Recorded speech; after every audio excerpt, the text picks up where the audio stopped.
কুখ্যাত কুরাইশ নেতা আবু জাহেল ওর সাথীদেরকে নিয়ে মক্কার অদূরে এক জায়গায় আলাপ আলোচনা করতেছিলেন।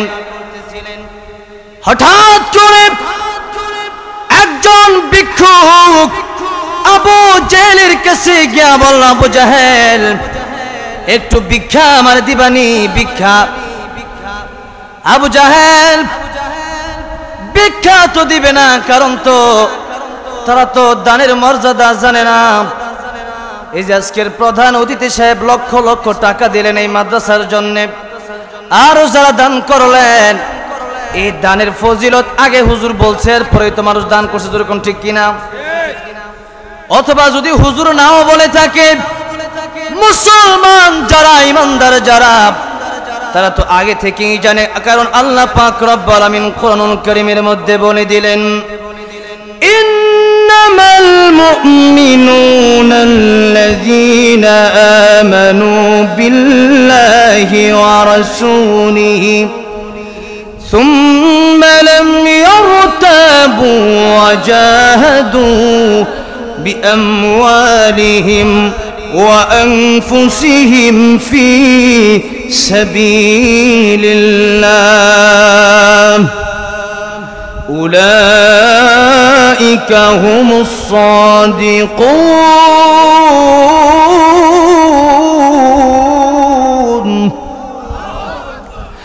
الله رب العالمين বলেন, মুমিন ব্যক্তি কারা, ঈমানদার ব্যক্তি কারা, মুমিন ব্যক্তি কারা, ইমানদার ব্যক্তি কারা, চিনার মধ্যে প্রথমত চারটা কারণ, চারটা জিনিস তাদের মধ্যে থাকবে। এক নম্বরে হলো ইমানদার বান্দা যারা, এক নম্বরে আমানু বিল্লাহি, আল্লাহর উপর ঈমান আনবে। দুই নম্বরে ওয়া রাসূলিহি, আল্লাহ রাসূলের প্রতি ঈমান আনবে। সুম্মা লাম ইয়ারতাবু, এর মধ্যে কোনো সন্দেহ থাকতে পারবে না। তিন নম্বর কাজ হলো ওয়াজাহাদু বিআমওয়ালিহিম ওয়া আনফুসিহিম ফি সাবিলিল্লাহ।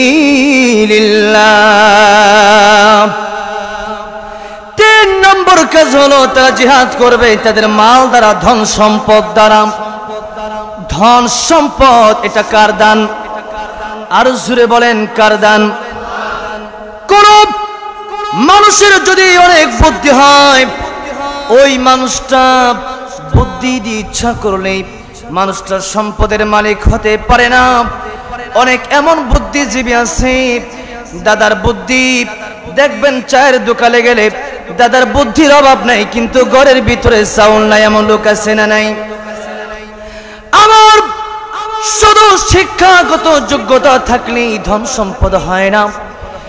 অনেক শিক্ষিত লোক আছে, মাস্টার্স কমপ্লিট করে, ওই লোকগুলা তাদের সার্টিফিকেট তারা বিটকেসের মধ্যে রাখার জায়গা পায় না, কিন্তু ওই লোকগুলা রিক্সা চালায়, এমন লোক আমাদের দেশে আছে না নাই?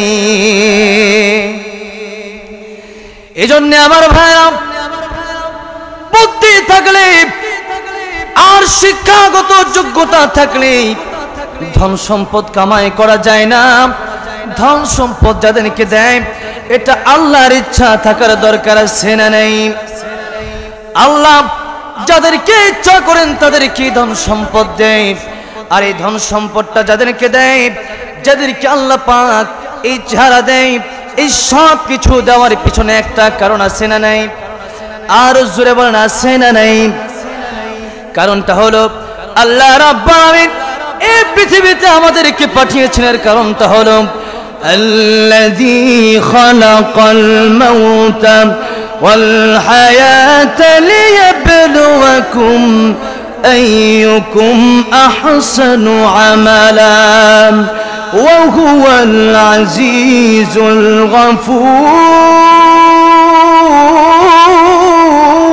الغفور। দুনিয়ার মধ্যে আমরা এসেছি, এর মধ্যে একটা কারণ আছে না নাই? নাকি আল্লাহ পাক এমনি সৃষ্টি করছেন? একটা কারণ আছে না নাই? আল্লাহ পাক আমাদেরকে দুনিয়ার মধ্যে পাঠাইলেন পরীক্ষার জন্য। কিসের জন্য? এই দুনিয়াটা হলো পরীক্ষার দুনিয়ার মধ্যে কিছু সময় আল্লাহ পাক আমাদের কিছু সময়ের জন্য পাঠিয়েছেন। বন্ধু, এই দুনিয়া থেকে চিরতরে একদিন বিদায় নিয়ে চলে যেতে হবে। এই দুনিয়াটা থাকার জায়গা না, নাকি দুনিয়া থাকার জায়গা নাকি?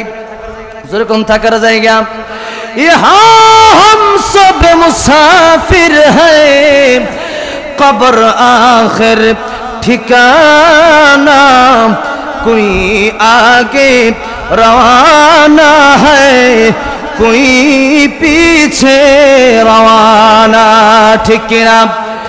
একদিন মাটির ভেতরে হবে ঘর রে মন আমার, কেন বান্ধ দালান ঘর রে মন আমার, কেন বান্ধ দালান ঘর। ঠিক কিনা? এই পৃথিবীতে আমরা কেউ থাকতে পারবো না, থাকার জন্য আসছি নাকি? আর জোরে কোন থাকার জন্য আসছি? কুল্লু মান আলাইহা ফান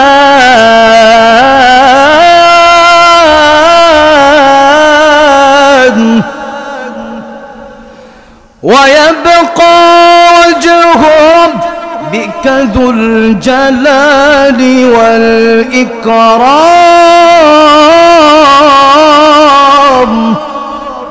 এই পৃথিবীটা ধ্বংস হয়ে যাবে, পৃথিবী থেকে একদম সকল মানুষের বিদায় নেওয়া লাগবে, সব ধ্বংস হয়ে যাবে, শুধু বাকি থাকবেন আমার আল্লাহ। বাকি থাকবেন কে? এমনকি হযরতে আজরাইল আলাইহিস সালাম পর্যন্ত বাঁচতে পারবে না।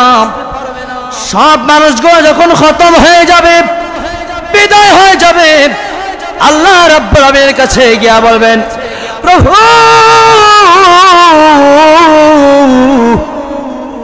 সব মানুষ ধ্বংস হয়ে গেছে। শুধু তাই নয়, জিন্নাতগুলিও ধ্বংস হয়ে গেছে। শুধু তাই নয়, ফেরেশতাগুলো, এমনকি আমার ভাই জিবরাইল পর্যন্ত শেষ, মিকাইল ইসরাফিল পর্যন্ত শেষ হয়ে গেছে। শুধুমাত্র আমি একা আজরাইল বাকি আছি। আল্লাহ রাব্বুল আলামিন ডেকে বলবেন, আজরাইল রে, সব যখন মরে গেছে, মুতিয়া মালাকাল মাউত, তোমারও বাঁচার কোনো অধিকার নাই। তমাম পৃথিবী, আসমান জমিন সব ধ্বংস হয়ে যাবে। এমনকি যখন নাকি আজরাইল আলাইহিস সালামকে আল্লাহ রাব্বুল আলামিন এই কথাটা বলবেন, মুতিয়া মালাকাল মাউত, সঙ্গে সঙ্গে আজরাইল আলাইহিস সালাম এমন একটা চিৎকার দেবেন, ওই চিৎকার যদি কোন মানুষ কোন প্রাণী যদি শুনতে পারতো, ওই সময় সঙ্গে সঙ্গে ওই প্রাণী আর মানুষ দুনিয়া থেকে চিরতরে বিদায় হয়ে চলে যাইত। এত ভয়ঙ্কর চিৎকার হযরতে আজরাইল আলাইহিস সালাম দিবেন। সঙ্গে সঙ্গে হযরতে আজরাইল আলাইহিস সালাম চিরতরে বিদায় হয়ে আল্লাহর কাছে চলে যাবে। তাহলে কোন ফেরেশতা থাকতে পারবে? তাহলে এই দুনিয়ার মধ্যে আমরা এসেছি একটা কারণ আছে না নাই? আল্লাহ রাব্বুল আলামিন আয়াতের মধ্যে প্রশ্নবোধক আওয়াজ দিয়ে বলছেন, ফাহাসিবতুম আন্নামা খালাকনাকুম আবাসাও ওয়া আন্নাকুম ইলাইনা লা তুরজাউন। আল্লাহু আকবার। মানুষ, তোমরা কি ভেবেছো আমি তোমাদেরকে অনর্থক সৃষ্টি করেছি? না। কেন সৃষ্টি করলাম? এটাও আল্লাহ রাব্বুল আলামিন আবার 27 নম্বর পারায় 2 নম্বর পৃষ্ঠায় আল্লাহ পাক এটাও বললেন, ওয়ামা খালাকাতুল জিন্না ওয়াল ইনসা ইল্লা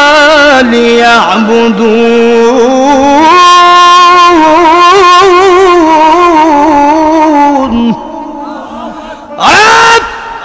পৃথিবীর মানুষেরা, আমি আল্লাহ রাব্বুল আলামিন মানুষ এবং জিনদেরকে সৃষ্টি করেছি একমাত্র আমি আল্লাহর ইবাদতের জন্য। জোরে জোরে বলেন, কার ইবাদতের জন্য? নাকি কোনো বাবার ইবাদতের জন্য কবর পূজা করা যাবে নাকি, কবরের মধ্যে সিজদা দেওয়া যাবে নাকি? একমাত্র ইবাদত করতে হবে কার? আল্লাহর সাথে কাউকে শিরিক করা যাবে? আর জোরে বলেন শিরিক করা যাবে?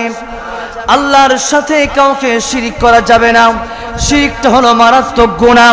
ওয়া ইন্নাশ শিরকা লাযুলমুন আযীম। শিরকটা হলো মহা এক অন্যায়। জোরে কোন ঠিক কিনা? আমার ভাইরা, বর্তমানে কিছু মুসলমানের ছেলেরা, কিছু মুসলমানের মেয়েরা আছে, তাদেরকে বলা হয় মুনাফিক। তাদেরকে কি বলা হয়? আমার ভাইরা গভীর মনোযোগ দিয়ে কথাগুলি শুনবেন। আপনি কোন পথে হাঁটছেন? জান্নাতের পথে নাকি জাহান্নামের পথে? জান্নাতের পথে যদি হাঁটেন তাহলে তো অবশ্যই ইমানদার হওয়া লাগবে। আর যদি জাহান্নামের পথে ভুলে চলে যান, খুব মনোযোগ দিয়ে শুনবেন, মুনাফিক কোন ইহুদির ঘর থেকে হয় না, মুনাফিক কোন হিন্দুর ঘর থেকে হয় না, মুনাফিক কোন নাসরা ইহুদি আর খ্রিস্টানের ঘর থেকে হয় না। মুনাফিক পয়দা হয় মুসলমানের ঘর থেকে।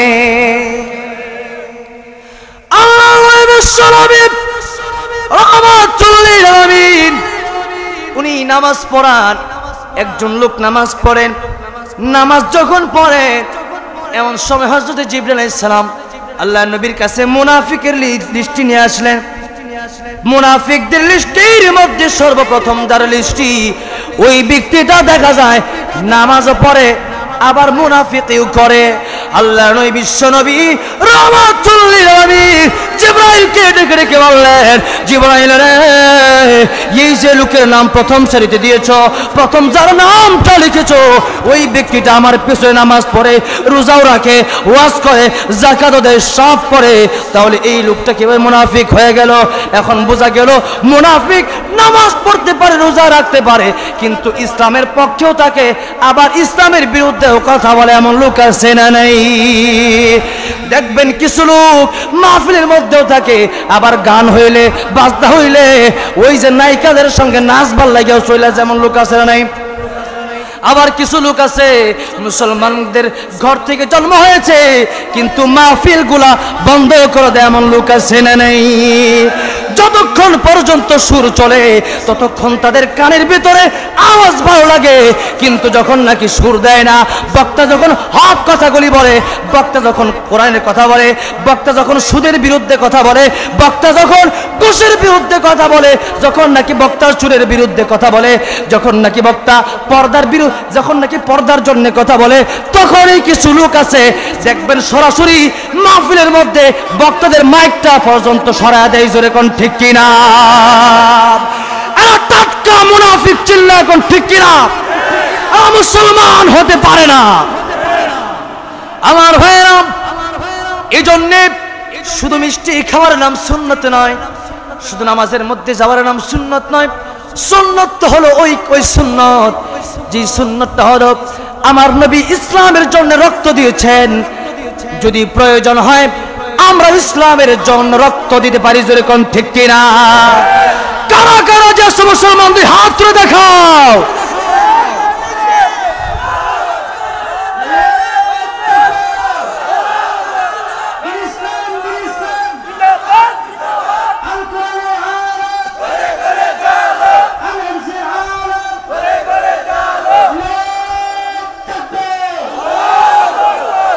আমার ভাইরা হাত নামান।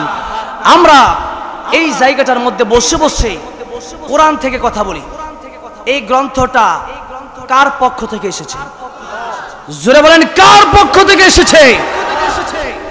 আল্লাহর পক্ষ থেকে এসেছে। সুতরাং আসমানটা কার? জমিনটা কার? কোরআনটা কার? আমরা কার গোলাম?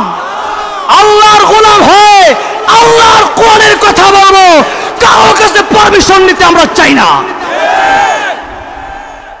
আল্লাহর কোরআনের কথা বলি, এর মধ্যে যারা বাধা দেয় এদের জন্মের মধ্যে ভেজাল আছে না নাই? আমার ভাইরা, আল্লাহ পাক এই মানুষগুলোকে হেদায়েত দান করেন, পড়েন আমিন। আমার ভাইরা, এই জন্যে বলতেছিলাম আমরা আল্লাহর গোলাম, ইবাদত করতে হবে কার? আল্লাহর ইবাদত করতে হলে অবশ্যই কোরআন থেকে কথা বলার দরকার আছে না নাই? আর এই কোরআন থেকে কথা বললেই তো আপনারা মানতে পারবেন, জোরে কোন ঠিক কিনা? আজকে বাংলাদেশের মধ্যে সবচেয়ে বেশি মুসলমানের সংখ্যা, জোরে কোন সুবহানাল্লাহ।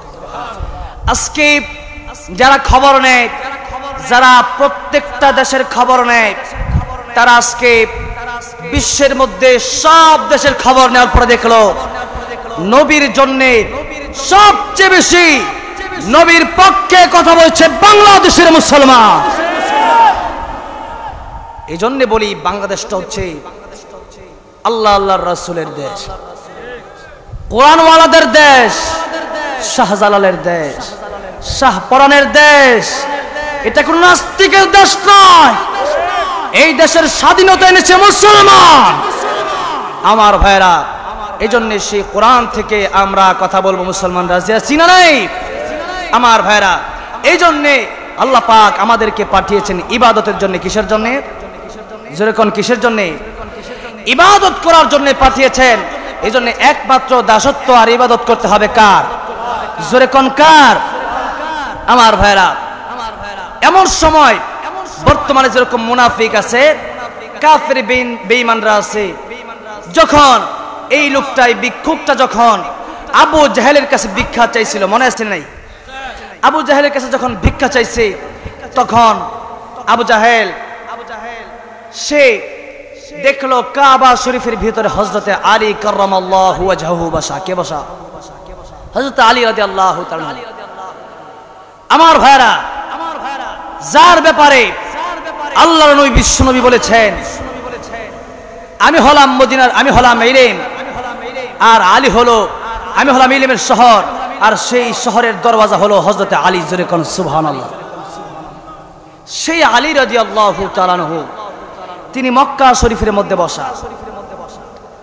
আবু জাহেলের কাছে যখন ভিক্ষা চাইলো, আবু জাহেল বলল, ওই যে আলীকে দেখা যায়, আলীর কাছে যাও, আলী বড় দাতা মানুষ, সে দান করার জন্য বলে। তখন ভিক্ষুকটা বলল, ঠিক আছে। ভিক্ষুকটা আলীর কাছে গেল। কার কাছে গেল? হযরত আলী রাদিয়াল্লাহু তাআলা আনহুর কাছে গিয়ে বলল, আলী রে, আল্লাহর ওয়াস্তে একটু কিছু টাকা আমাকে কি দেওয়া যায়? হযরত আলী কাররামাল্লাহু ওয়াজহু তিনি চিন্তায় পড়ে গেলেন। আবু জাহেল যে আল্লাহর নবীর সাহাবী হযরত আলীর কাছে পাঠাইছিল, এর কারণটা ভিক্ষুককে টাকা দিবে, পয়সা দিবে, এর কারণে পাঠাই নাই, বরং ভিক্ষুককে এই জন্য পাঠাইছে, দেখলো আলীর হাতে এখন দেওয়ার মতো কিছু নাই। এখন যদি আলীর কাছে ভিক্ষা চাওয়ার জন্য যায়, তাহলে তো আলী দিতে পারবে না, আর আলী যদি না দিতে পারে তাহলে মুসলমান বেইজ্জতি হবে। এমন একটা অবস্থায় আবু জাহেল পাঠাইল। কিন্তু হযরত আলী রাদিয়াল্লাহু তাআলা আনহু তিনি ছিলেন বড় দানবীর, তিনি ছিলেন অনেক দানশীল, তিনি দান করতে পছন্দ করতেন। এমন সময় দান করার মতো তিনার হাতের মধ্যে কিছু নাই, পকেটের মধ্যে কিছু নাই।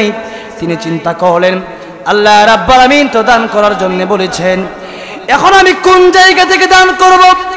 ভিক্ষুকটা আমার কাছে চেয়ে বসেছে, আমি তাকে কি দেব? এখন আমার হাতে তো দেওয়ার মতো কিছু নাই। হযরত আলী রাদিয়াল্লাহু তাআলা এমন সময় দরুদ শরীফ পড়ে ভিক্ষুককে বলল, ভিক্ষুক রে, তোমার হাতটা আমার কাছে দাও।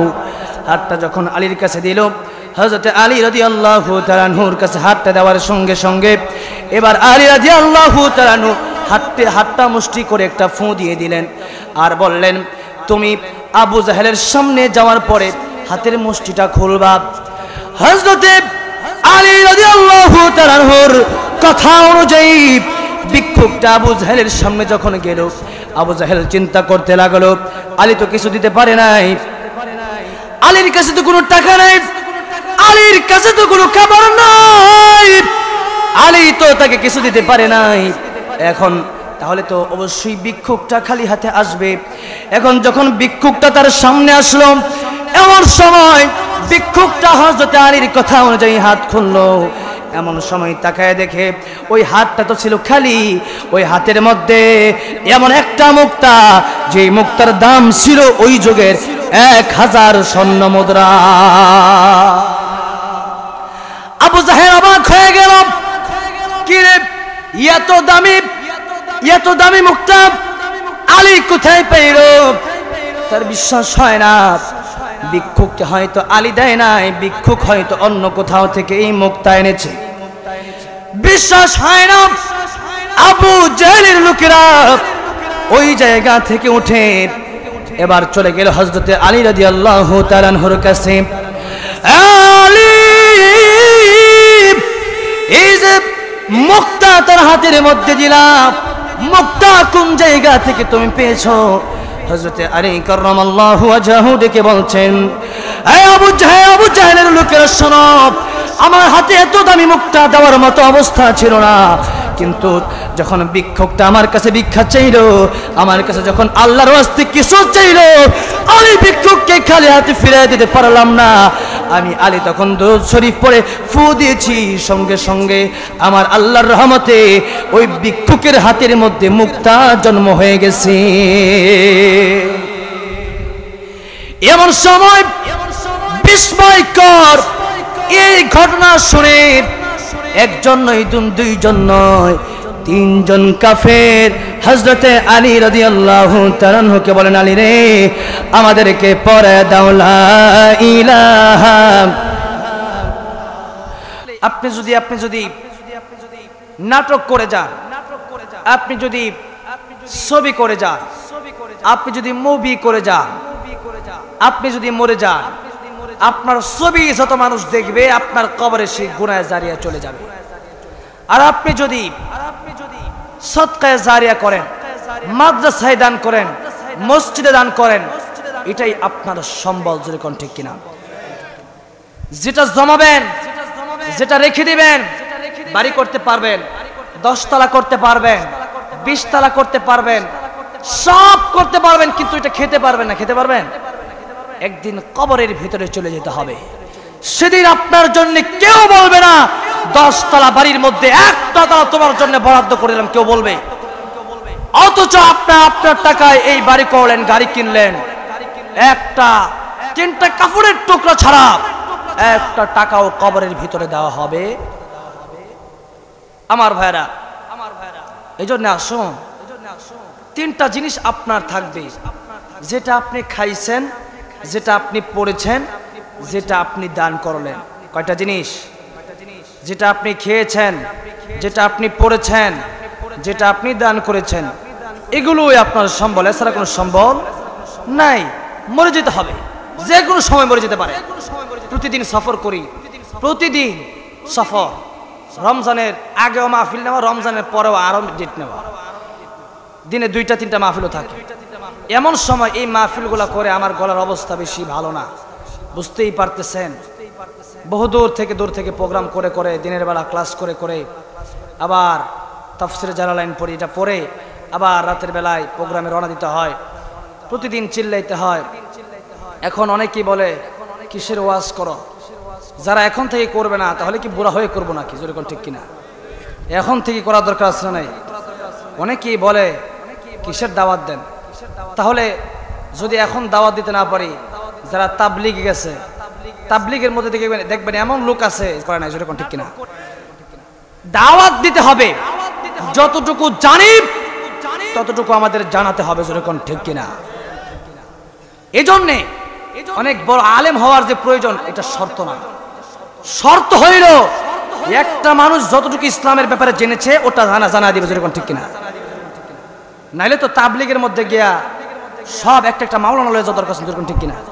কিন্তু আমি এমনও তাবলিগ জামাতে গিয়েছি, এমন এক চিলা দিতে গেছিলাম সাতক্ষীরা, তখন দেখেছি আমাদের যিনি আমির ছিলেন উনি আগে ডাকাত ছিলেন। কি ছিলেন? ডাকাত ছিলেন।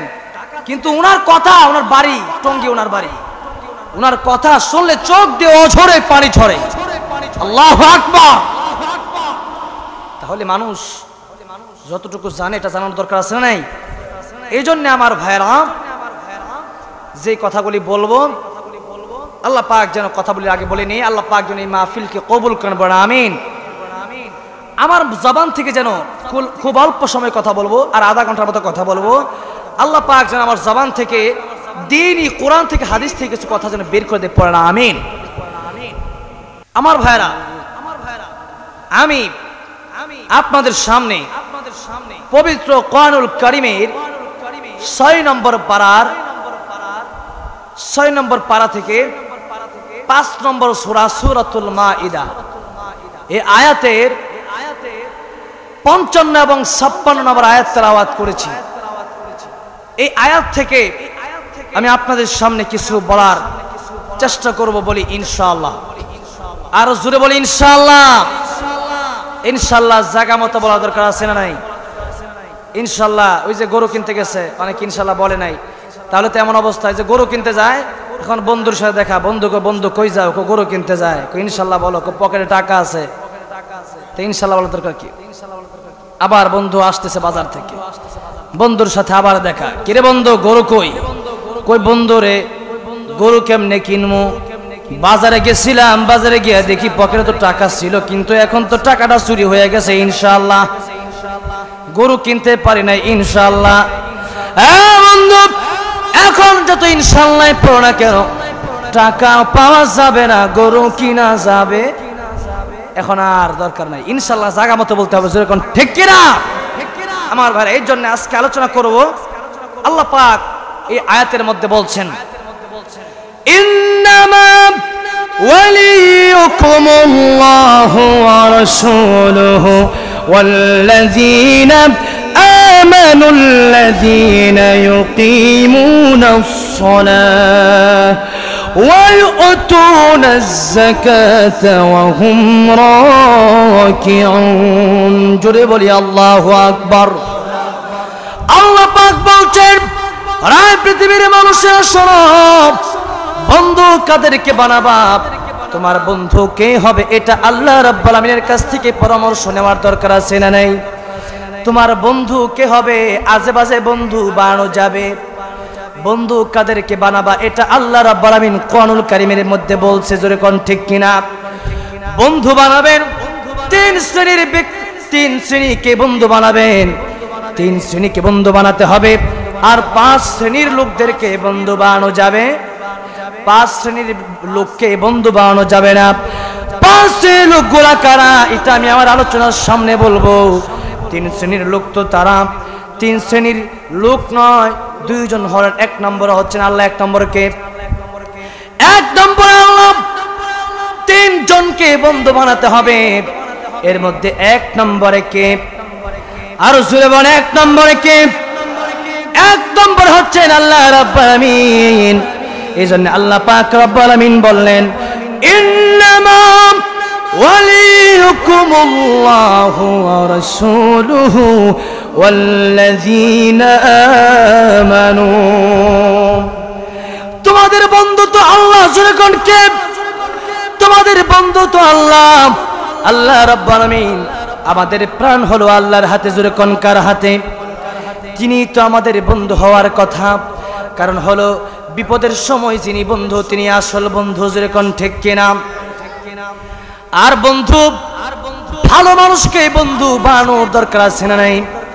বন্ধু যাতে আমাদের ভালো হয়, যদি ভালো বন্ধু হয় ওই লোকটা ভালো বন্ধুর কারণে আল্লাহওয়ালা হয়ে যায়, আর যদি বন্ধুটা খারাপ হয়ে যায়, ওই বন্ধুটা ইয়াবাখুরের সাথে থাকতে থাকতে, জুয়াখুরের সাথে থাকতে থাকতে, মদখুরের সাথে থাকতে থাকতে ওই লোকটাও একদিন মাতাল আর গাঞ্জাখোর হয়ে যায়। তাহলে সৎসঙ্গে স্বর্গবাস, অসৎসঙ্গে সর্বনাশ। এটা হলো বাংলা নকল করেছে, অনুবাদ। এটা এই কথাটা হচ্ছে আল্লামা শেখ সাদি রহমতুল্লাহ আলাইহির কথা। কার কথা? শেখ সাদি রহমতুল্লাহ আলাইহি বললেন, সাহাবতে সালেহ তোরা সালেহ কোনাত, সাহাবতে তালেহ তোরা তালেহ কোনাত, সাহাবতে সালেহ তোরা সালেহ কোনাত, সাহাবতে তালেহ তোরা তালেহ কোনাত। সৎসঙ্গে স্বর্গবাস, অসৎসঙ্গে সর্বনাশ। এজন্য আল্লাহ রাব্বুল আমিন বলছেন, মানুষেরা রে, তোমাদের বন্ধু তো প্রথমে হচ্ছে আল্লাহ। প্রথমে কে? তোমাদের বন্ধু প্রথমে আল্লাহ। কারণ হচ্ছে বিপদের বন্ধু যে আসল বন্ধু, বিপদের মধ্যে যে উদ্ধার করে সেই হলো আসল বন্ধু, যেরকম ঠিক কিনা? কারণ আমরা যখন মায়ের পেটের মধ্যে ছিলাম, ওই মায়ের পেটের মধ্যে আমাদের খাবারের ব্যবস্থা কে করে দিয়েছেন? এই যে আমাদের বডির দিকে তাকান, এত সুন্দর হাত পা আল্লাহ পাক দিয়েছেন। এই সুন্দর হাত পা কি কোনো মানুষের বানানোর ক্ষমতা আছে নাকি? এই যে কথা বলতেছে, অনেক মানুষ চিন্তা করে, হেরে এই লোকটা আজকে মারা গেল, যুবক ছেলে, এই লোকটা আজকে কিভাবে মারা যায়? সকালে দেখে আসলাম ভালো, এই লোকটা স্ট্রোক করে আজকে কিভাবে মারা গেল? আমার ভাইরা, এটা তো অবাক হওয়ার কিছু না। মানুষ মরলে এটা তো অবাক কিছু না, মানুষ যে জিন্দা রয়েছে এটাই হলো সবচেয়ে বড় অবাক বিষয়, জোরে কোন ঠিক কিনা? মানুষ বেঁচে আছে, এই যে আমি কথা বলতেছি, এই যে আমি তাকা রইলাম, গোটা দুনিয়াটা দেখতেছি, চক্ষুটা বন্ধ করলে আর দেখতে পারি না। এটা কি আপনারা মনে করেন সাধারণ কোনো বিষয়? কারো যদি চক্ষু না থাকে তাহলে কিন্তু ওই ব্যক্তিরা চক্ষুর মর্যাদা বোঝে, জোরে কোন ঠিক কিনা? এজন্য বুঝতে হবে, যারা তাদের প্রেমিকাকে আপনারা বন্ধু বানাইছে, অনেকে আছে প্রেমিকারে বন্ধু বানাইছে, জোরে কোন ঠিক কিনা? অনেকে আছে অবাধে নষ্ট মহিলাদেরকে বন্ধু বানাইছে, আমার লোক আছে না নাই? কেন বলতেছি কথাগুলা?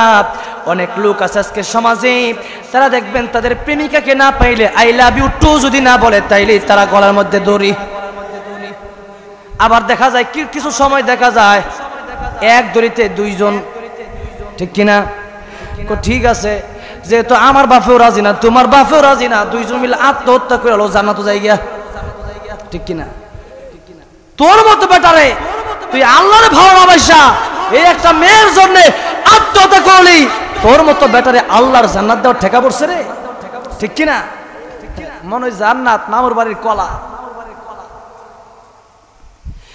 এজন্য আমার ভাইরা, বন্ধুর জন্য আত্মহত্যা করা যাবে না, বান্ধবীর জন্য আত্মহত্যা করা যাবে না, ছেলে মেয়ের জন্য পাগল হয়ে গেছে এই জন্য আত্মহত্যা করা যাবে না।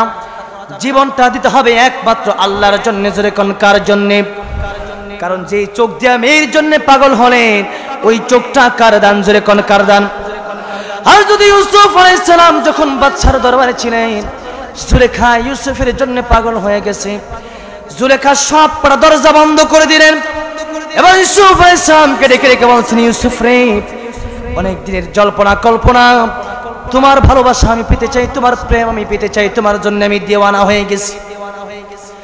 আর ইউসুফ ডানে বামে পেছনের সামনে আজকে কোন দরওয়াজা তোমার জন্য খোলা নাই, আজকে তুমি বের হওয়ার জন্য যতই উপক্রম খুঁজো না কেন, আজকে তুমি বের হওয়ার জন্য কোনো জায়গা পাবা না। আরে ইউসুফ, বহুদিন ধরে তোমার জন্য পাগল হয়ে আছি, বাদশার স্ত্রী হয়ে আমি কত সুন্দর স্ত্রী, তোমার জন্য পাগল হয়ে গেলাম। এই যে তোমার জন্য পাগল হলাম, তুমি কি একটু মনে চাই না আমার মতো জুলেখাকে একটু ভালোবাসতে? এমন সময় হযরত ইউসুফ আলাইহিস সালাম ডেকে ডেকে বলছেন, জুলেখা শোনো, আমার আল্লাহ রাব্বুল আলামিন আমার চক্ষু দান করেছেন, আমার চেহারাটা আল্লাহ পাক দান করেছেন। কে দান করেছেন? যে আল্লাহ পাক আমার চক্ষু দান করেছেন, যে আল্লাহ পাক তোমার চক্ষু দান করেছেন। জুলেখা, তুমি কেমনে পারো রে আল্লাহকে ভালো না বাইসা? যে চক্ষুর মালিক আল্লাহ, ওই আল্লাহকে ভালো না বাইসা চক্ষু দিয়া আমার জন্য পাগল হইয়া অবাধে মেলামেশা করতে, জিনার কাতারে আমি আল্লাহর কাছে দাঁড়াতে চাই না, কারণ আমার ভিতরে আল্লাহর ভয় আছে, জোরে কোন ঠিক কিনা? আমার ভয়। হযরত ইউসুফ আলাইহিস সালাম কঠিন সময়ে এই জুলেখার বিরোধী যখন করতে শুরু করলেন, জুলেখা এমন সময় মাথার চুলগুলো খুলতে চুলগুলো লম্বা করে দিলেন, কাপড় চাপড় সব খুলতে শুরু করে দিলেন। হযরত ইউসুফ আলাইহিস সালামকে বললেন, আরে ইউসুফ শোনো, আমার জামা কাপড় খুলেছি, আর এখন তাকায় দেখো, আমাকে তো আল্লাহ সৌন্দর্য কম দেয় নাই, এই সৌন্দর্যের দিকে একটু তাকায় দেখো, ইউসুফ তুমি পাগল হয়ে যাবা।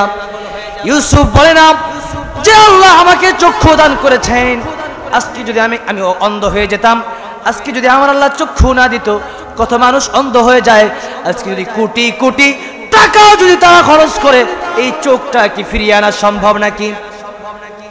এমন সময় জুলেখাকে ডেকে বললেন, এই চক্ষু দিয়ে আমি আল্লাহর নাফরমানি করতে চাই না। জুলেখা বলল, যদি নাফরমানি না করতে চাও ওরে সব দরওয়াজা বন্ধ, কোথায় যাওয়ার কোনো সুযোগ।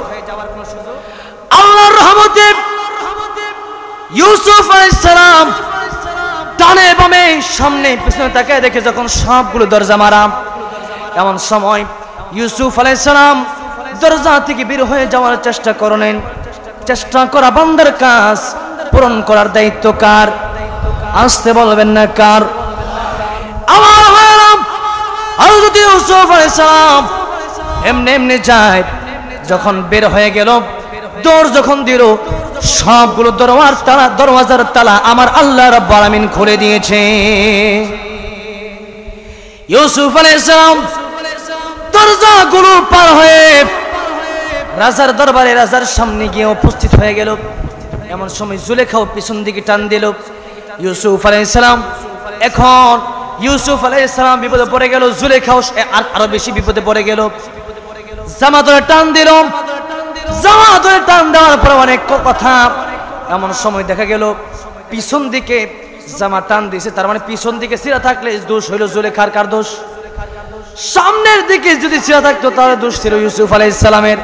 আর পিছন দিকে টান দিয়েছে মানে ইউসুফ আলাইহিস সালাম তার কাছে থাকতে চাই না, বের হইতে চাইছে, আর জুলেখা তার পিছনে টান দিয়ে তার ধরে রাখতে চাইছে। যখন ঠিক কিনা? এমন সময় তাদের ক্ষমতার কারণে, দাপটের কারণে কিছু লোক আছে, তারা তাদের ক্ষমতার কারণে দেখবেন তাদের পক্ষে না, তাদের পক্ষে থাকলেও তারা উল্টা পাল্টা মামলা দেয়া, জেলে ঢুকা দেয়া আছে না নাই? ইউসুফকে বলল তোমার জেলের ভিতরে ঢুকতে হবে। আর ইউসুফ আলাইহিস সালাম খুশি মনে মুচকি হেসে জেলের ভিতরে ঢুকে বললেন, আর মহা খুশি হয়ে গেলেন, বললেন আমি জেলে ঢুকবো এটা ভালো, কিন্তু জুলেখার এই ডিস্টার্ব আমার আর সহ্য হয় না। জোরে কোন ঠিক কিনা?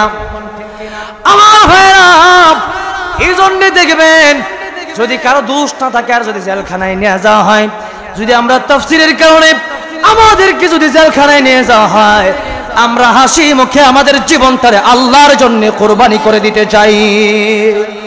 ঠিক কিনা মুসলমান? কয়েকদিন আগেও রাসূলের বিরুদ্ধে একজন কথা বলেছে আমার বাংলার জমিনে। এর যখন কতল করে হত্যা করে ফেলা হলো, এই 4 জনকে ফাঁসির অর্ডার দিয়ে দেওয়া হলো। আমি বলতে চাই, যদি রিমান্ড মঞ্জুর হওয়ার কোন অবস্থা থাকে তাহলে আমাদের মুসলমান ভাইদেরকেও সেই জেল হাজত থেকে রক্ষা দিতে হবে। যেরকম ঠিক কিনা? আপনারা অনেকেই দেখেছেন হাসি মুখে ওই জেলখানার ভিতরে তারা ঢুকে পড়েছে। কারণ হলো মুমিন বান্দা যারা ইমানদার ব্যক্তি, তাদের শহীদ হওয়ার জন্য সবচেয়ে বড় আকাঙ্ক্ষা থাকে। যেরকম ঠিক কিনা? কারণ হলো শহীদি মৃত্যু এমন মৃত্যু, শহীদি মৃত্যু যদি হয় তাহলে মরণের মধ্যে আর কোনো কষ্ট হয় না। জোরে কোন সুবহানাল্লাহ। শহীদি মৃত্যু এমন একটা মৃত্যু, আল্লাহর জন্য, রাসূলের জন্য যদি কেউ মরে যায় তার কবরের মধ্যে মুনকার নাকির পর্যন্ত আসে না। শুধু তাই নয়, কিয়ামতের ময়দানে বিনা হিসাবে আমার আল্লাহ রাব্বুল আলামিন শহীদ বান্দাটাকে জান্নাতের মধ্যে প্রবেশ করায় দিবে। আমার ভাইরা, এই জন্য ইউসুফ আলাইহিস সালাম বলেছিলেন, আমি তোমাকে ভালোবাসি না, আমার ভালোবাসা আমার প্রেমিক, আমার মাশউক আল্লাহ। কে? আল্লাহ রাব্বুল আলামিন। এই জন্য মুমিন বান্দার 1 নম্বর বন্ধু কে হবেন? যখন কে? আল্লাহ রাব্বুল আলামিন।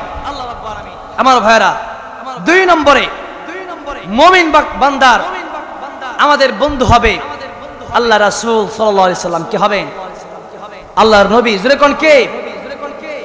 আল্লাহর নবী, বিশ্ব নবী রাহমাতুল লিল আলামিন। তিনি হচ্ছেন আমাদের 2 নম্বর বন্ধু। কারণ হলো দুনিয়ার মধ্যে আল্লাহর নবী উম্মতের জন্য কাঁদছেন। যেরকম ঠিক কিনা? যখন নাকি হযরত আজরাইল আলাইহিস সালাম আল্লাহর নবীর জান কবজ করার জন্য আসলেন, এমন সময় আল্লাহর নবীর বুকের উপরে হাত যখন রাখলেন, আল্লাহর নবী বলেন, আজরাইল রে, আমার বুকের উপরে তুমি হাত রেখেছো, আমার মনে হচ্ছে উহুদ পাহাড়টা যেন আমার বুকের উপর তুমি রেখে দিয়েছো। এমন সময় হযরত আজরাইল আলাইহিস সালাম বললেন, ইয়া রাসূলুল্লাহ, ইয়া হাবিবাল্লাহ, আল্লাহর নবী গো, আপনাকে যত আসান করে, যত সহজভাবে জান কবজ করেছি, পূর্বে এমন সহজভাবে কারো জান আমি আজরাইল কবজ করি নাই, সামনেও এত সহজভাবে কারো জান আমি আজরাইল কবজ করব না। আল্লাহ বিশ্ব নবী আমার আমিন বললেন, আজরাইল রে, আমি নবী কষ্ট পাইতে পারি, নবীকে আমাকে 7 কষ্ট দিয়ে দাও, কিন্তু আমার উম্মতকে একটু কষ্ট তুমি দিও না। জোরে জোরে পড়েন সুবহানাল্লাহ। আমার নবী দুনিয়ার মধ্যে যখন নাকি মেরাজের মধ্যে যাবেন, তখন উম্মতের কথা বলে নাই, অনেক ঘটনা লম্বা। এটা হচ্ছে মেরাজের মাস। এটা কিসের মাস আমার ভাইরা? এই জন্যে আমার নবী উম্মতের কথা জিন্দেগিতে বলে নাই। আর কিয়ামতের ময়দানে সব মানুষগুলা তাদের থেকে পলায়ন করবে। মনে করতেছেন আপনার আব্বা আপনার আম্মা সবচেয়ে বড় বন্ধু, আপনার বন্ধু দুনিয়াতে যারা বানাইছেন, কিয়ামতের ময়দানে দেখবেন বাপটা আপনার মাটা আপনার সন্তানের পরিচয় দিবে না। জোরে কোন ঠিক কিনা? আল্লাহ রাব্বুল আলামিন বলেন, ইয়াউমা ইয়াফিরুল মারউ মিন আখিহি ওয়া উম্মিহি ওয়া আবিহি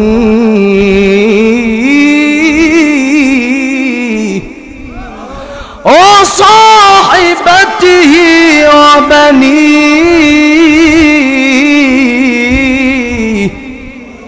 আল্লাহ রাব্বুল আলামিন বললেন, বন্ধু বন্ধুর পরিচয় দিবে না, খালি বাগবে পলায়া যাবে। সন্তান বাবার পরিচয় দিবে না, মা সন্তানের পরিচয় দিবে না।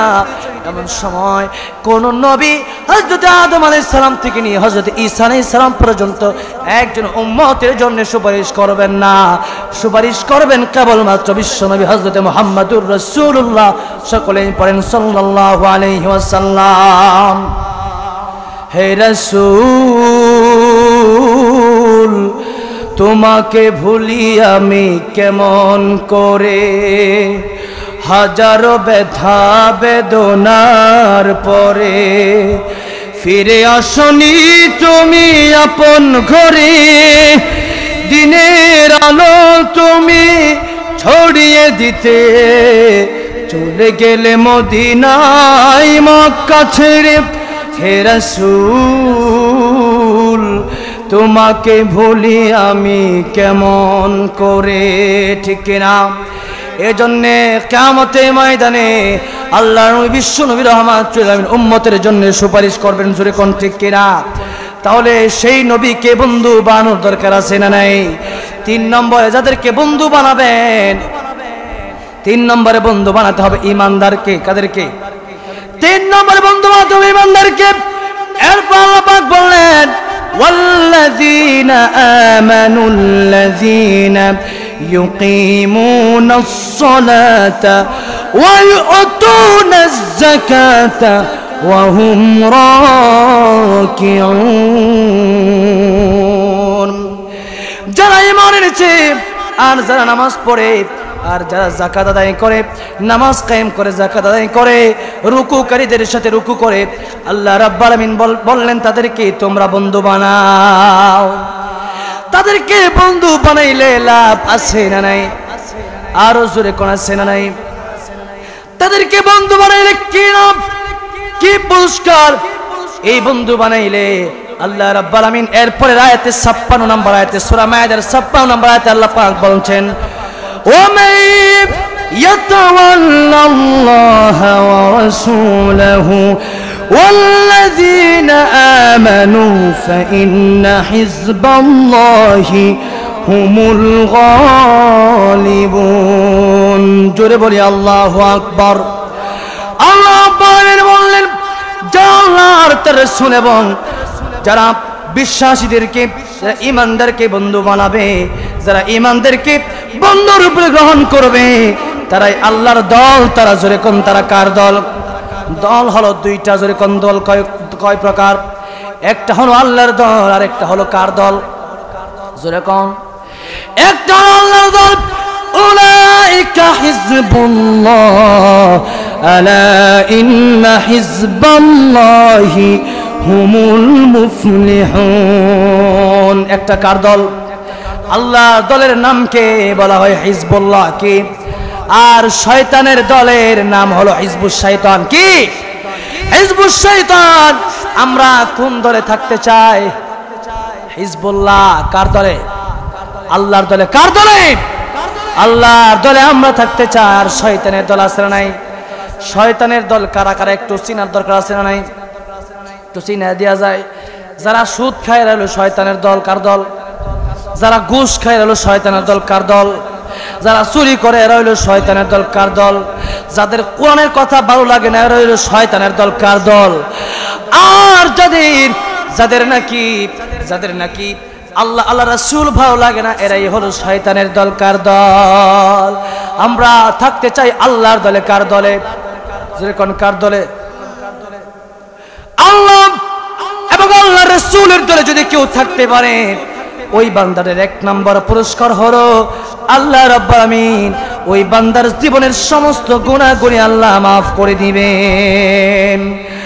আর 2 নম্বর পুরস্কার হলো আল্লাহ রাব্বুল আমিন বলে দিলেন, আল্লাহ রাব্বুল আমিন বললেন 2 নম্বর পুরস্কার হলো আল্লাহ পাক তার জীবনের সমস্ত গুনাহ মাফ করে কিয়ামতের ময়দানে আল্লাহর জান্নাতটা তাকে দান করে দিবেন। আমার ভাইরা, এই জন্য আমাদের ওয়াজ করতে হবে এবং শুনতে হবে আল্লাহর জন্য। কার জন্য? আমাদের কার দলে থাকতে হবে। কিন্তু এখন কিছু লোক আছে তারা কোরআনের মঞ্চে তারা আল্লাহর পক্ষে কথা বলে, আল্লাহর বিপক্ষে কথা বলে। নাই শুনেন নাই? আল্লাহর দন রাসূলের দিয়া আল্লাহ গেলেন গায়েব হইয়া। কারা কইছে এটা? হ্যাঁ তাহেরি। এতদিন কইছে ঢেলে দে, ডাইলা দে, এক সময় এক একটা বানায়। হ্যাঁ আবার এটা কয় আমার গান ছড়া এখন বিয়ে চলে না। এখন এর গান চাইবে এটা খুশি। এখন ভাইরাল টেলার এখন তার ঢেলে দিতে পুরানো হয়ে গেছেন। কি ভাইরাল করবো খুঁজে পাই না। এখন দেখছে বাংলাদেশের লোক তো এমন উল্টা পাল্টা করলেই ভাইরাল হয়ে যায়। যেরকম ঠিক কিনা? উল্টা পাল্টা করবেন দেখবেন ভাইরাল হয়ে যায়। আবার মাহফিলে যে বাধা গলা দিছে এটি বেশি ভিউজ, এটি বেশি মানুষ দেখে। আর এমনি যে ওয়াজ এটি একটু কম, সমস্যা একটু হয়ে গেলে এটাই দেখবেন মিলিয়ন ভিউজ। এখন বাঙালি তো বাঙালি একটা উল্টা পাল্লা হলে হ্যাঁ পাইছি রে, যেরকম ঠিক কিনা? এখন এই তাহিরে চিন্তা করলে একটা উল্টা পাল্লা মাইরা দেই। এখন হ্যাঁ এটা কইল আল্লাহর দন নাকি রাসূলে দিয়ে দিছে, যেরকম নাউজুবিল্লাহ। আর রাসূলের দন নাকি খাজারে দিয়ে দিছে, যেরকম নাউজুবিল্লাহ। আর খাজায় দন পায় নাকি আজমির শরীফে সব দন নাকি একবার লইয়া ঘুমায় রইছে। তো হ্যাঁ যদি সব দন আজমির শরীফে লইয়া ঘুমায় থাকে তাহলে এই যে প্রতিদিন ধান উঠতেছে, এই চাষ জমি থেকে ফসল সব উঠতেছে, এগুলা কার দান? আল্লাহ যদি গায়েব হয়েছে তো কত বড় খারাপ। আল্লাহর সে গায়েব কইছে। আমার ভাইরা আল্লাহ পাক তো হাজির নাজির, যেরকম ঠিক কিনা? আল্লাহর এক গায়েব বলে কত বড় নিমু খারাপ। এটা যদি সে আসলে অন্তরে বিশ্বাস করে থাকে তার ঈমান থাকবে? ঈমান থাকবে না। এজন্যে এই কি যাই নাম গিয়াসউদ্দিন তাহেরি তোমাকে বলছি, তুমি যদি এটা যদি অবশ্যই অন্তরে যদি তোমার থাকে যে আল্লাহর দন রাসূলে দিয়ে দিছে, আল্লাহ গেছে গায়েব হইয়া, আর রাসূলের দন খাজারে দিয়া রাসূল চলে গেছে, এখন খাজার দন লয়ে কবর হইতে রইছে। এটা যদি অন্তরে থাকে তাহলে তোমার ঈমান নাই। ঈমান আছে? যখন ঈমান আছে আমার ভাইরা, এজন্যে নরসিংদীর মাটিতে এই তাহিরির মতো বন্ডদেরকে আপনারা জায়গা দিবেন না, যেরকম ঠিক কিনা? আমার ভাইরা আবার কিছু লোক আছে তারা শুধু কথায় কথায় হক্কানি উলামায়ে কেরামদেরকে গালি দেয়। আছে না নাই? গতকালকে নাম কি একটার নকশবন্দি বাক্সবন্দি হয়ে গেছে, ঠিক কিনা? নকশবন্দি বাক্সবন্দি হয়ে গেছে। কেন বাক্সবন্দি হয়েছে? হ্যাঁ বিয়ে করছে 5টা। কয়টা? তোমার ঠিক আছে, তোমার আছে, তুমি করো, সমস্যা নাই। 4টা বিয়ে করা যায় একসাথে, তুমি করো। কিন্তু ও 4টা বিয়ে কেমনে করছে? উল্টা পাল্টা করে। কেমনে?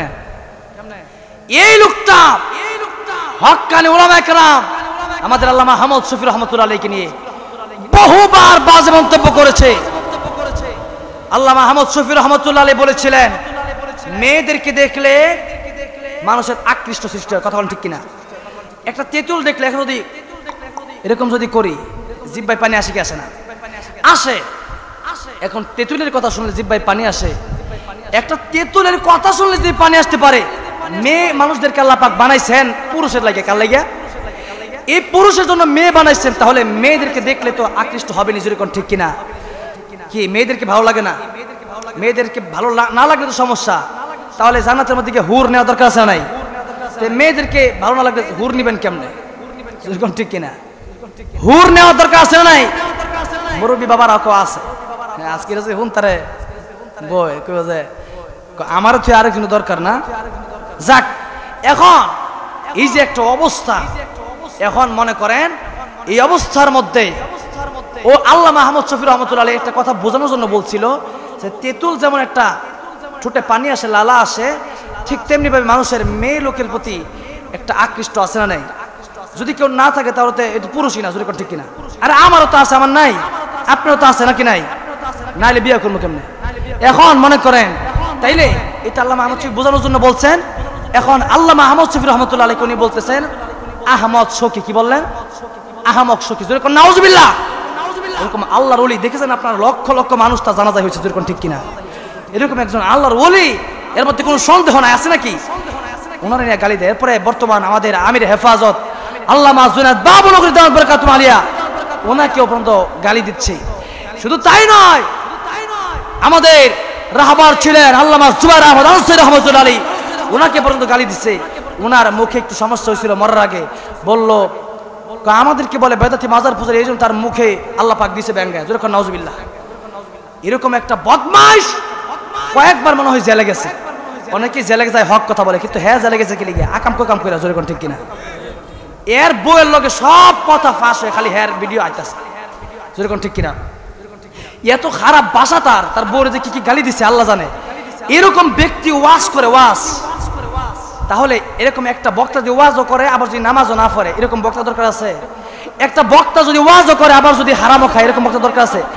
আমি আপনাদেরকে বললাম ভাই যৌতুক নেওয়া হারাম, এখন যে আমি যৌতুক খাই আমার মতো বক্তা দাম আছে ভাই? এখন যৌতুকের জন্য তার বউকে সে টর্চারিং করেছে এবং এমন অসভ্য ভাষায় গালি দিয়েছে, সেটা আপনি ইউটিউবে নকশাবন্দি লিখে সার্চ দিলে বুঝবেন। এই নকশাবন্দি এই কাজগুলা করেছে, এখন গতকালকে একবারে বাক্সবন্দি হয়ে গেছে, দূরে হয়ে গেছে পুলিশ।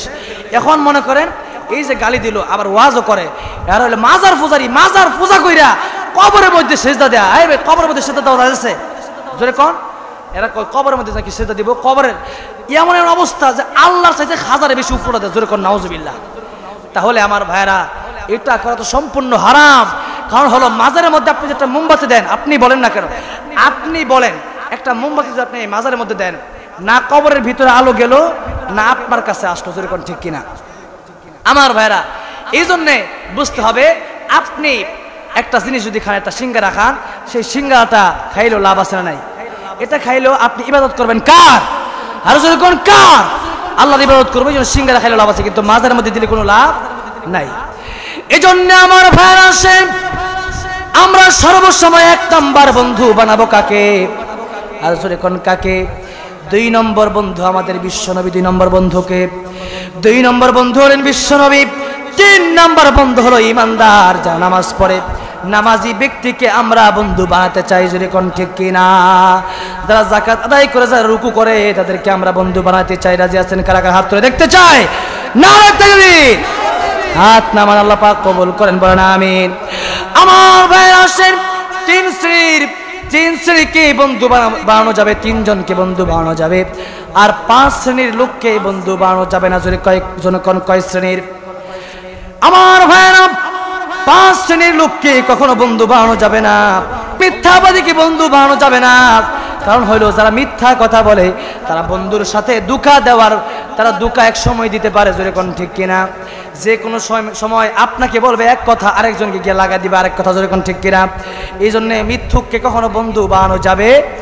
2 নম্বরে মূর্খ ব্যক্তিকে বন্ধু বানানো যাবে না। কারণ হলো মূর্খ বন্ধুর চাইতে শিক্ষিত শত্রু অনেক ভালো, যদি কোন ঠিক কিনা? কারণ হলো মূর্খ ব্যক্তিরা আপনার সাথে চলবে, আপনার সাথে চলতে চলতে আপনার উপকার করতে গিয়ে দেখবেন কোথায় যেন ক্ষতি হয়ে গেছে, যদি কোন ঠিক কিনা? আর শিক্ষিত শত্রু, তারা শিক্ষিত আছে এই জন্যে, যদিও শত্রু হয় তারা চিন্তা করবে আমাদের মুহাব্বতটা, আমাদের ভালোবাসাটা আবার ফিরে আসুক, যদি কোন ঠিক কিনা? আমার ভাইয়া 3 নম্বরে যারা কৃপণ তাদেরকে বন্ধু বানাবেন না। কারণ হইলো মনে করেন কৃপণদেরকে বন্ধু বানাইলে ঝামেলা আছে না নাই? মাঝে মধ্যে আমরা আগে অনেক সময় হোটেলে যাইতাম, দেখতাম অনেকে আমাদের সাথে বসছে, এখন খায়াটা হোটেলতে আগে বেড়ে যেতেছে, কিরে কাহিনী কি? এখন দেখা যায় টাকা না দেওয়ার কারণে কিপটা এই জন্য বাইরে যেতেছে, যেরকম ঠিক কিনা? এখন কৃপণ লোক যারা দেখবেন হোটেলে খায়াটাই আপনার আগে আগে খায় বাইরে যাবো, ঠিক কিনা? তাইলে কৃপণ লোকদের সাথে চললেও ঝামেলা আছে না নাই? এই জন্য কৃপণ লোকের সাথে চলা যাবে না আমার ভাইয়েরা। 3 নম্বরে আপনারা কাপুরুষকে বন্ধু বানাবেন না। কাপুরুষ বোঝেন তো? আপনার মামলা হয়ে গেল, মনে করেন আপনি একটা বিপদে পড়ে গেছেন, আপনার বন্ধু এখন চিন্তা করতেছে এখন যদি আমি ওর সাথে যাই তাহলে আমিও তো বড় বিপদে, ওর বাপ দাদা 14 গোষ্ঠী জেল খাটুক, আমি এর মধ্যে নাই, যেরকম ঠিক কিনা? ওটা কি বন্ধুর পরিচয়? এটা কি বন্ধুর পরিচয় নাকি? বন্ধুর পরিচয় হলো বন্ধু আপনি যত বিপদেই পড়েন না কেন আপনার পাশে ওই বন্ধু থাকবে, যেরকম ঠিক কিনা? এই জন্য আমার ভাইয়েরা কাপুরুষকে বন্ধু বানাবেন না। 4 নম্বরে কাপুরুষকে বন্ধু বানানো যাবে না। 5 নম্বরে ফাসিক, গুনাহ যারা বেশি বেশি গুনাহ করে যারা ফাসিক তাদেরকে বন্ধু বানানো যাবে। আমার ভাইয়েরা এই জন্য ইহুদি খ্রিস্টান কোনদিন মুসলমানের বন্ধু হতে পারে, এই জন্য গুনাহগারদেরকে বন্ধু বানানো যাবে না। কারণ হলো গুনাহগারদেরকে যদি বন্ধু বানান তাহলে দেখা যাবে একদিন তার গুনার কাজে থাকতে থাকতে আপনিও তার সাথে চলতে চলতে একদিন আপনার সর্বনাশ হয়ে যাবে, যেরকম ঠিক কিনা? এই জন্য কয় শ্রেণীর ব্যক্তিকে বন্ধু বানানো যাবে না, যেরকম 1 নম্বরে মৃত্যুক, 2 নম্বরে মূর্খ, 3 নম্বরে কৃপণ, 4 নম্বরে কাপুরুষ, 5 নম্বরে ফাসিক। এই 5 শ্রেণীর লোককে আমরা কোনোদিন বন্ধু বানাবো না। জোরে বলি ইনশাআল্লাহ, আর জোরে বলি ইনশাআল্লাহ। আমার ভাইরা আজকে অনেক লম্বা কথা বলার ছিল, কিন্তু আর কথা বলতে পারবো না।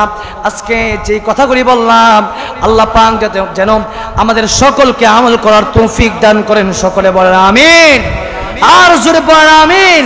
আজকে এই মাহফিল যেন আল্লাহ পাক কবুল করেন, পড়েন আমিন।